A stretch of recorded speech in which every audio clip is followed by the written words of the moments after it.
دوران نماز تقریباً 14 قسم کی ریاکاریاں ہم کو آ سکتی ہیں. اچھا، اس میں کچھ ریاکاریاں ایسی ہیں جو آپ کی نماز کو بھی باطل کریں گی، گناہ بھی ملے گا، نماز بھی باطل ہوگی. کچھ ریاکاریاں ایسی ہیں جس میں آپ گناہگار تو ہوں گی لیکن نماز باطل نہیں ہوگی. کچھ ریاکاریاں ایسی ہیں یا اس کی اقسام کہ جو کراہیت رکھتی ہیں، نماز بھی باطل نہیں ہوگی. کچھ ریاکاریاں ایسی ہیں جو نماز میں کرنی واجب ہو سکتی ہیں، اور کچھ ریاکاریاں ایسی ہیں جو کرنا بہتر یا مستحب ہو سکتا ہے. اب آ جائیے، اگرچہ ان کو پھر ریاکاری تو نہیں کہا جائے گا، 14 تقریباً مقامات ایسے ہیں. سب سے پہلا مقام ہے جس میں آپ کی نماز بھی باطل ہوگی اور گناہگار بھی آپ ہو جائیں گے، جب پوری نماز کا داعی ریا ہو. داعی کہتے ہیں موٹیویٹر، جو کوئی بھی آپ کے اندر جو تحریک پیدا کرتا ہے نماز، یعنی پوری آپ کو نماز پڑھنا ہی نہیں تھی، آپ فلاں شخص کیونکہ آپ کے گھر میں آ گیا، آپ اس کو اب دکھانے کے لیے نماز پڑھ رہے ہیں. پوری کی پوری نماز ریاکاری پر مشتمل ہو، دکھاوا ہو. آپ کو نماز پڑھنا نہیں ہے لیکن لوگوں کے سامنے آپ فوٹو کھنچوانے کے لیے کسی بھی جگہ، عام طور پر جو اعلیٰ عہدیداران ہوتے ہیں وہ مسجد یا کسی جگہ جو ہے وہ مقبرے پر پہنچ جاتے ہیں تصویریں کھنچوانے کے لیے، یعنی ان کے ویسے کوئی نماز کا خیال نہیں، لیکن ذرا فوٹو ووٹو کھنچ جائے، لوگوں کو پتہ چل جائے کہ بھئی ہاں ہم بھی کچھ مذہبیات رکھتے ہیں. یا کوئی مثلا مجبوری ایسی میں پھنس گئے کسی جگہ، ہمارا نماز پڑھنے کا ارادہ نہیں تھا، جب سبھی لوگ آ گئے ہم بھی حلے میں ہمیں بھی پڑھنی پڑ گئی. یا بڑی بے عزتی ہو جائے گی اگر ہم نے اس وقت نماز نہیں پڑھی. یعنی نماز کا داعی اور محرک جو ہے وہ پوری کی پوری ریاکاری پر. اچھا، یہ بات ایک آپ کی خدمت میں اور عرض کر دی جائے کہ ریاکاری اگر واقعتاً آپ کی نماز میں آ جائے، وسوسہ نہیں، ریاکاری، وہ خود انسان اپنی نیت کو بہتر سمجھ سکتا ہے، ابھی آگے چل کے تفصیل سے واضح ہو جائے گا. 1 سیکنڈ کو بھی اگر ریاکاری دوران نماز آ جائے، آپ کی نماز باطل ہے 1 سیکنڈ کے لیے. تو پہلی چیز ہوئی، پوری کی پوری نماز ریاکاری پر مشتمل. دوسری کنڈیشن ہو سکتی ہے جب ریاکاری قصد قربت کے ساتھ ہو، یعنی ہمیں نماز تو پڑھنا ہی ہے، نماز ہم نہیں چھوڑیں گے، ہم پکے نمازی، لیکن ہم نے سوچا کہ چلو یہ فلاں صاحب یا صاحبہ آ گئے، ان کو دکھانے کے لیے بھی پڑھ دی جائے. وہ اگر نہیں بھی آتا تب بھی ہم نماز پڑھتے، لیکن ان کو دکھانے کی بھی نیت آ گئی، یعنی ریاکاری قصد قربت کے ساتھ مل گئی آ کر. پوری کی پوری نماز دیکھیے، پہلے والی قسم میں تو ہم کو نماز پڑھنا نہیں تھی، ہم نے کسی خاص مقصد وجہ سے ہم نے وہ نماز پڑھی، اللہ کے حکم کے لیے نہیں پڑھی ہے، بلکہ کسی کو دکھانے کے لیے مجبوراً پھنس گئے یا کوئی اور وجہ تھی پڑھنی پڑ گئی، اس میں نماز باطل ہے. یہ والی جو ریاکاری ہے جو کہ قصد قربت کے ساتھ مل جاتی ہے آ کر، یعنی حکم خدا کی بجاوری کی نیت، ہمیں نماز پڑھنا ہی ہے لیکن اس کے ساتھ ہم نے سوچا کہ چلو یہ بھی کام بھی کر دیا جائے. جیسے اس کی بہت اچھی مثال عام طور پہ ہوتی ہے کہ ہمیں بقرعید میں قربانی کرنا ہی ہے، لیکن کیوں نہ ہم اپنے بیل کی تصویریں وغیرہ کھنچوا کے سب کو جو ہے وہ اخبارات کے اندر ڈسپلے کریں. دیکھیے یہ کیا ہے، ریاکاری قصد قربت کے ساتھ. ٹھیک ہے، ہم حکم خدا کی بجاوری میں کر رہے تھے، لیکن ہم نے سوچا جب اتنا مہنگا لاکھوں روپے کا بیل لے ہی لیا ہے تو کیوں نہ اخبار نویسوں کو بھی بلا لیا جائے اور یہ کام بھی اس کے ساتھ ہو جائے. تو اگر کوئی ایسی، اول تو یہ خیر یہ نہیں ہوگا کہ یہ بیل جو ہے اس لحاظ سے حرام ہو جائے گا اس کا کھانا، یہ البتہ ثواب نہیں ملے گا اس قربانی کا، لیکن نماز میں اگر ایسا ہو گیا تو نماز بھی باطل ہے، توبہ بھی کرنی ہے اور اس نماز کو دوبارہ پڑھنا. یہ 2 اقسام بنی. تیسری چیز ہے ریاکاری نماز کے واجب جز میں آ جائے. پوری نماز ریاکاری پر مشتمل نہیں تھی لیکن ریاکاری نماز کے کسی واجب جز میں آ جائے. مثلا آپ سورہ الحمد پڑھ رہی تھیں، یا آپ نے سورہ الحمد کے بعد کوئی دوسرا سورہ پڑھنا تھا چھوٹا، لیکن کوئی صاحب یا صاحبہ آ کر بیٹھ گئی، وہیں آپ نماز پڑھ رہی ہیں، فوراً آپ نے نا ایک لمبا سا سورہ شروع کر دیا پڑھنا، سورہ واقعہ پڑھنا شروع کر دیا. مثلا یاد تھا، ایک تو یہ بھی ہو جائے گا، اور ان کو سورہ واقعہ بھی زبانی یاد ہے، اتنی بڑی بڑی مقدس خاتون. تو باقاعدہ یہ ریاکاری، اب قرات کرنا دوسرے سورے کی نماز میں واجب کام تھا، لیکن ریاکاری نماز کے واجب جز میں آ گئی، نماز باطل ہے. آپ کی نماز بھی باطل ہے، دوبارہ پڑھنا ہے اور اس کی توبہ کرنی. اچھا، اس لحاظ سے اس کے بعد اگلی قسم بنتی ہے ریاکاری نماز کے مستحب جز میں ہو. ریاکاری نماز کے مستحب جز میں ہو. مثلا نماز میں مستحب چیز بہت ساری ہیں، جیسے ہم مثال لے لیتے ہیں قنوت کی. قنوت ہمیں نماز پڑھنا ہی تھی اور اس میں قنوت بھی پڑھنا تھا، لیکن کچھ لوگ آ کے بیٹھ گئے. اب ہم نے ایک بڑا سا قنوت مثلا دعائے ابو حمزہ صومالی شروع کر دی قنوت میں، یا کوئی بھی قنوت، کوئی ایسے قنوت جو بالکل ذرا زیادہ معروف نہیں ہے، تاکہ ہمارا ایک اہمیت کا ایک احساس ہو. یعنی ہماری نیت یہ آ گئی کہ اب ہم یہ جو قنوت پڑھ رہے ہیں تو ذرا اچھا ہے، ذرا ان کے اوپر بھی ذرا کچھ روک پڑ جائے. بہت سی نیتیں اس قسم کی آ جاتی ہیں. اور البتہ اس کے اندر علماء نے کچھ تفصیلی مباحث میں گئے ہیں قنوت کے اندر، لیکن بہرحال نتیجہ سب کا تقریباً یہی ہے کہ نماز غلط ہو جائے گی. اگلی قسم بنتی ہے ریاکاری نماز میں نہ ہو، نماز کی جگہ میں ہو. نماز میں کوئی ریاکاری نہیں، ریاکاری ہمیں آ رہی ہے نماز کی جگہ میں. مثلا مسجد میں جا کر نماز پڑھنا، نماز میں ہم ریاکاری نہیں کر رہے. مسجد میں اس میں ہے کہ یہ دیکھیے فلاں شخص ہر نماز ماشاءاللہ مسجد میں جا کر پڑھتا ہے، فلاں شخص ہر نماز جو ہے نماز جماعت سے جا کر پڑھتا ہے، یا فلاں شخص جو ہے صف اول کا نمازی، اب ہم صف اول کے اندر جا کر نماز پڑھ رہے ہیں. لیکن نیت میں کہیں نہ کہیں 1% بھی اگر یہ بات شامل ہو گئی کہ جس میں ریاکاری نماز کی جگہ میں آ جائے، اس میں بھی علماء کہتے ہیں کہ اس کی نماز غلط ہو جائے گی، ریاکاری اگر نماز کی جگہ میں ہو. اس کے بعد ہے ریاکاری نماز میں نہ ہو، ریاکاری نماز کے وقت میں آ جائے. وقت میں بھئی فلاں شخص ہر نماز اپنی ماشاءاللہ اول وقت میں پڑھتا. بہت ساری خواتین کو آپ نے دیکھا ہے کہ جو ویسے آپ نماز فجر میں اول وقت میں نہیں پڑھتی، اپنے گھر میں ہوتی ہیں اول وقت میں نہیں پڑھتی، لیکن اگر مجلس عزا میں تھوڑی سی دیر ہو جائے اور نماز مغرب کا اول وقت آ جائے، فوراً بیچ نماز میں اٹھ کے کھڑی ہو جاتی ہیں. حالانکہ ان کو نہیں پتا جہالت کی وجہ سے کہ وقت فضیلت کتنا دور تک چلتا ہے. وقت فضیلت میں بھی جتنا اول پڑھی جائے گی ثواب البتہ زیادہ ہے، لیکن بہرحال اس موقع پر جبکہ مصائب کا اختتام ہو رہا اور آپ ایک دم سے بیچ میں کھڑے ہو جائیں، اور صرف اس وجہ سے تاکہ لوگ دیکھیں بھائی دیکھیں نماز کی کتنی پابند. تو ریاکاری جو ہے وہ نماز کے وقت میں آ جائے کہ یہ ہر نماز اپنی اول وقت میں پڑھتا ہے یا پڑھتی ہے، یہ بھی غلط ہو جائے گا، گناہ بھی ہے اور نماز بھی اس کی باطل ہو جائے گی. اس کے بعد ہے ریاکاری نماز کی کیفیت میں آ جائے، بہت خشوع و خضوع کے ساتھ کندھوں کو جھکا کر یا رکوع کر رہے ہیں تو بہت دیر، سجدہ کر رہے ہیں بہت دیر، تاکہ لوگوں پر آپ کا ایک اثر قائم ہو جائے کہ بھائی ماشاءاللہ بہت خشوع و خضوع کے ساتھ نماز پڑھتی. خشوع و خضوع کا نماز کی کیفیات میں ریاکاری کا اظہار کرنا، اس سے بھی نماز غلط ہو جائے گی.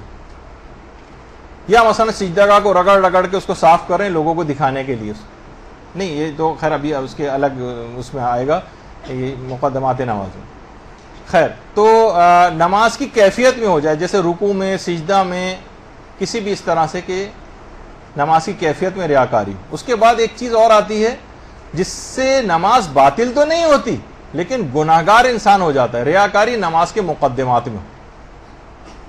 مثلا نماز سے پہلے ہمیں کپڑے پاک کرنا تھے، مثلا کوئی شخص اپنے کپڑوں کو پاک کرنے کی علماء نے مثال لکھی ہے، بڑے اچھے استری آپ نے کیے ہیں، اپنے پاؤں کو مثلا پاک کر رہے ہیں، سجدہ کو جیسے ابھی مثال میں دے رہا تھا رگڑ رگڑ کے صاف کر رہے ہیں، تو وہ ریاکاری کے جذبے سے کر رہے ہیں. تو یہ حکم تکلیفی اس میں ہوگا، حکم وضعی نہیں ہوگا، یعنی اس میں گناہگار تو ہوں گے لیکن نماز باطل نہیں.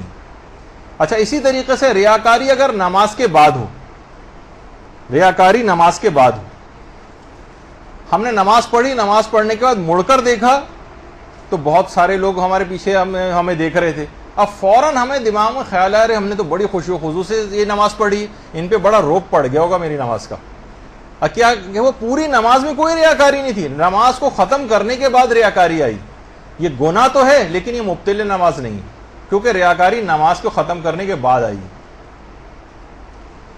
تو ریاکاری نماز کے بعد ہوئی، گناہ تو ہے لیکن نماز باطل نہیں ہوتی. یا مثلا نماز پڑھائی اور اس کے بعد پیچھے مڑ کے مثلا دیکھا تو صدر، وزیر اعظم، گورنر جنرل صاحب کھڑے ہوئے ہیں مثلا، تو نماز کے ختم ہونے کے بعد ہمیں پتہ چلا رہے فلاں منسٹر صاحب بھی آئے ہوئے، اب فوراً ایک ریاکاری کا دماغ میں خیال آیا. نماز صحیح ہے، البتہ گناہگار ہو گئے، اس خیال کی توبہ کرنی جو اب آپ کے دماغ میں آیا، چاہے وہ نماز کے بعد ہی کیوں نہ آئے. اچھا اسی طرح سے ایسی ریاکاری جو نماز کے دوران تو ہو مگر اس کا نماز سے کوئی تعلق نہ ہو. دیکھیے ایسی بھی ریاکاریاں ہوتی ہیں وہ دوران نماز لیکن نماز سے کوئی تعلق نہیں. اس کی مثالیں آقا خوئی اور آقا سیستانی نے ایک مثال دی ہے اور امام خمینی نے ایک الگ مثال دی ہے. آقا خوئی اور آقا سیستانی فرماتے ہیں مثلا دوران نماز صدقہ دینا. دوران نماز صدقہ دیا جا سکتا ہے. مثلا مسجد میں کنارے پہ کہیں کھڑے ہو کے نماز پڑھ رہے تھے, کوئی فقیر آیا, میں جیب سے پیسے نکال کے اس کو دے دیے. بہت سے لوگ تو امیر المومنین کے حالت رکوع میں جو زکوٰۃ دینے کا مسئلہ ہے کہ یہ صرف اور صرف دوران نماز مولا علی کا اخلاص تھا کہ اس نے پوری آیات اس سلسلے میں نازل کروا دی, لیکن بہت سارے افراد نے مولا کی دیکھا دیکھی ریاکاری میں اس کام کو کرنے کی کوشش کی. کوئی تاریخ میں نام نہیں آیا, بلکہ آج تک مذمت والا نام ان کا مشہور ہے. اللہم صلی علی محمد.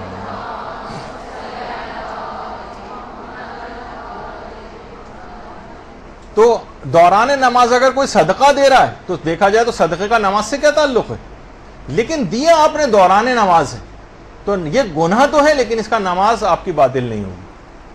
اور ایک مثال اس کی لکھی ہے امام خمینی نے.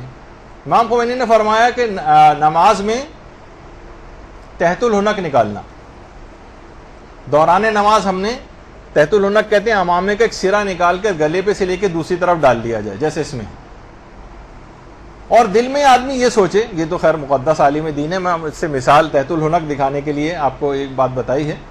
دل میں یہ ہو کہ میں کتنا خوبصورت لگ رہا ہوں تحت الحنک نکال کر, دیکھا جائے اس کا کوئی تعلق نہیں. اچھا خالی صرف اس میں نہیں, آپ کوئی اور بھی چیز کام کر سکتی ہیں. تحت الحنک بعض اخباری علماء اس کو جو واجب قرار دیتے تھے پہلے, لیکن موجودہ مجتہدین تو ایسا کوئی مسئلہ نہیں لکھتے ہیں. تو بہرحال اپنی ظاہری اس لحاظ سے کہ میں بہت خوبصورت لگ رہا ہوں اس طرح سے اس عمل کو انجام دے کر, یہ دوران نماز تو ہے لیکن اس کا نماز سے کوئی تعلق نہیں. یہ اس میں آپ گناہگار ہو جائیں گے لیکن نماز آپ کی ٹھیک رہے گی. اس کے بعد ایک ریاکاری قسم وہ ہوتی ہے ایسی ریاکاری جس سے انسان کو خود اذیت ہو رہی ہے, خود اذیت ہو رہی ہے. مثلا آپ نماز پڑھ رہی ہیں اور آپ کے برابر میں ہی مثلا کوئی عالمہ آ کر بیٹھ جائیں. اب آپ ذرا محتاط ہو کر نماز پڑھنے لگتی ہیں کہ کوئی غلطی نہ ہو جائے, لیکن آپ کو خود دماغ میں کوئی ریاکاری نہیں کر رہی ہوں میرا, لیکن آپ کو خود یہ خیال اذیت پہنچا رہا ہوتا ہے کہ ریاکاری کا خیال میرے دماغ میں کیوں آ رہا ہے. مثلا کوئی شخص نماز پڑھا رہا ہے اور پیچھے اس کے کوئی عالم دین آ کر کھڑا ہو جائے, اب وہ ذرا کانشیس ہو جائے گا, ذرا محتاط ہو جائے گا. اب اس کے دماغ میں خیال آئے گا کہ بھائی میں یہ نہیں کرنا چاہتا, یہ کیوں میرے دماغ میں خیال آ رہا ہے.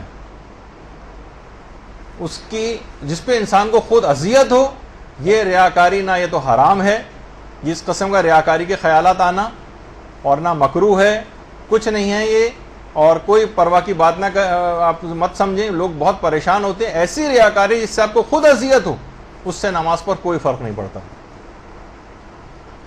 اچھا, اسی طرح سے ایک اور ریا سے ملتی جلتی ایک چیز ہے جسے عجب کہا جاتا ہے. عجب یہ کہ اخلاقی برائی تو ہے, اخلاقی برائی 100%, لیکن حرام تک یہ بہرحال پھر بھی نہیں پہنچی. یہ ہے عجب, کہتے ہیں اپنی عبادت پر فخر محسوس کرنا. ہمیں خود بڑا فخر محسوس ہو رہا ہے اپنی عبادت کے اوپر, ہمیں دوسروں سے کوئی لینا دینا نہیں, دوسروں سے ہمیں کوئی لینا دینا نہیں. دیکھیے علماء کہتے ہیں کہ ریاکاری سے ویسے تو یہ عجب اپنی تمام تر مذمت کے باوجود موجودہ مجتہدین کے نزدیک حرام تک نہیں پہنچی, یہ چیز حرام نہیں, لیکن یہ ایک اخلاقی برائی ضرور ہے. اور بعض اوقات ریاکاری سے زیادہ خطرناک کیوں ہو جاتی ہے کہ ریاکاری میں تو جب تک وہ آدمی سامنے ہے اس وقت تک آپ ریاکاری کرتی ہیں, جب وہ ہٹ جاتا ہے تو ریاکاری ختم ہو جاتی ہے. عجب ہر وقت جاری رہتا ہے, یہ اپنی عبادات کو بڑا سمجھ رہا ہوتا ہے. تو بہرحال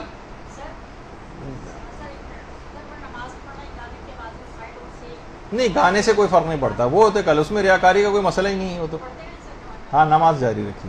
اچھا, عجب میں اپنے آپ کو بڑا سمجھتا ہے, وہ دوسروں سے اس کا کوئی تعلق نہیں ہوتا. اچھا, اسی طرح سے, اور یہ حرام بھی نہیں ہے اور اس سے عبادت بھی باطل نہیں ہوتی. پھر ایک اور چیز اس میں آتی ہے, ریاکاری اگر رفع تہمت اور دفع تہمت کے لیے ہو, اس سے بھی نماز پر فرق نہیں پڑتا, بلکہ اکثر مقامات پر واجب بھی ہو سکتی ہے.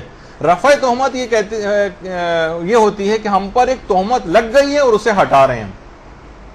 مثلا کسی پر تہمت لگ گئی کہ کنجوس بہت ہے, اب یہ لوگوں کے سامنے صدقہ و خیرات کرے اپنے اوپر سے تہمت ہٹانے کے لیے.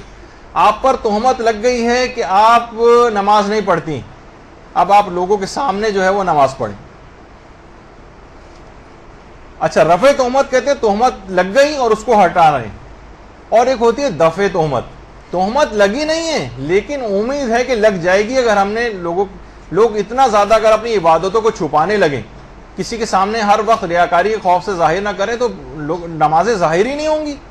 نتیجہ یہ ہوگا کہ نمازیں جو ہیں بالکل مفقود معاشرے سے ہونے لگیں گی. جب یہ واجبات کو کہا جاتا ہے کہ دکھا کر کریں، مستحبات جو ہے وہ چھپا کر کریں تاکہ آپ کی قصد قربت بھی محفوظ رہے.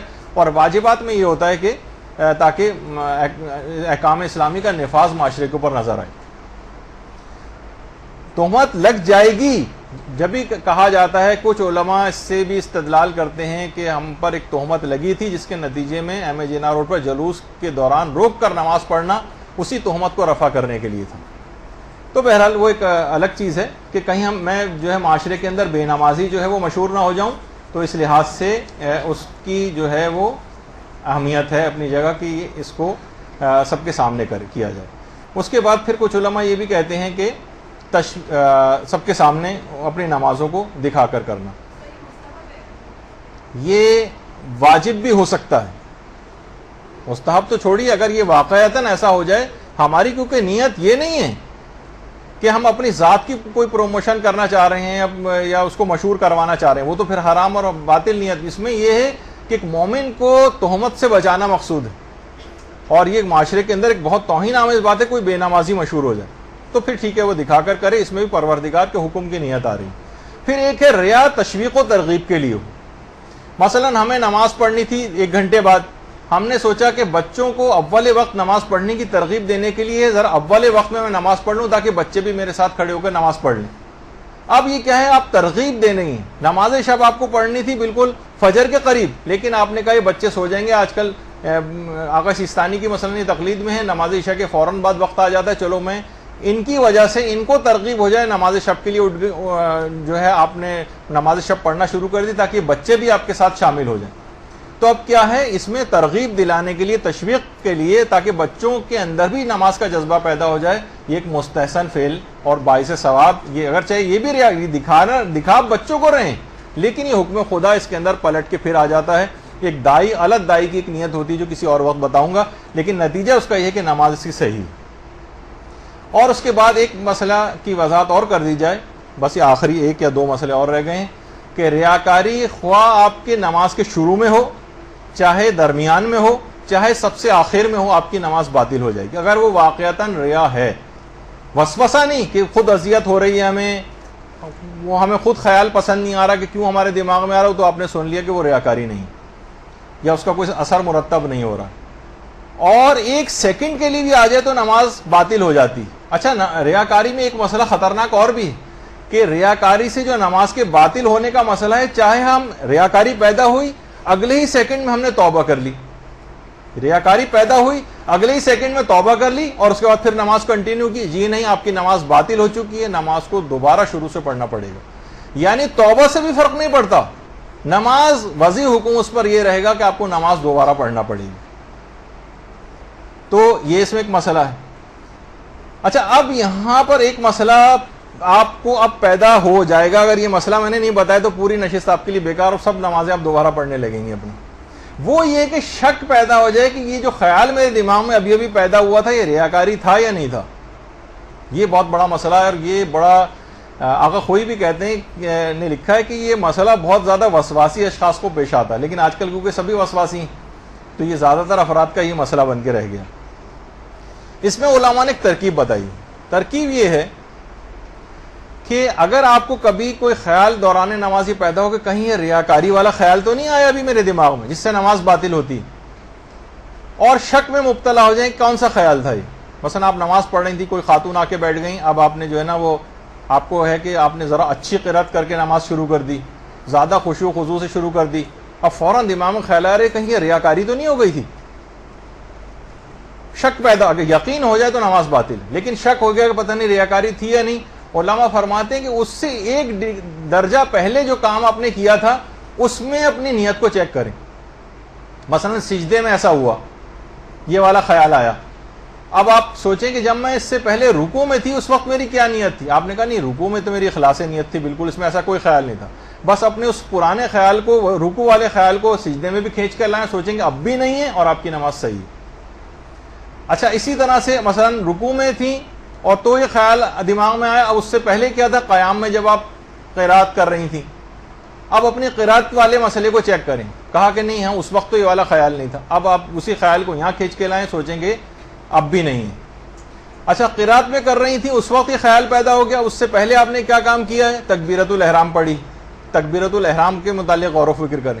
اچھا اگر تکبیرۃ الاحرام میں بھی آپ کو تھا کہ نہیں پتہ نہیں اس کے اندر بھی شاید یہ اسی طرح کا کوئی خیال تھا، یا تکبیرۃ الاحرام پڑھنے کے دوران اگر ایسا ہو گیا، تکبیرۃ الاحرام سے پہلے اگر آپ نے اذان و اقامت کہی تو اس کی نیت کو چیک کریں، وہیں کھڑے کھڑے سیکنڈز کے اندر کام ہو جائے گا.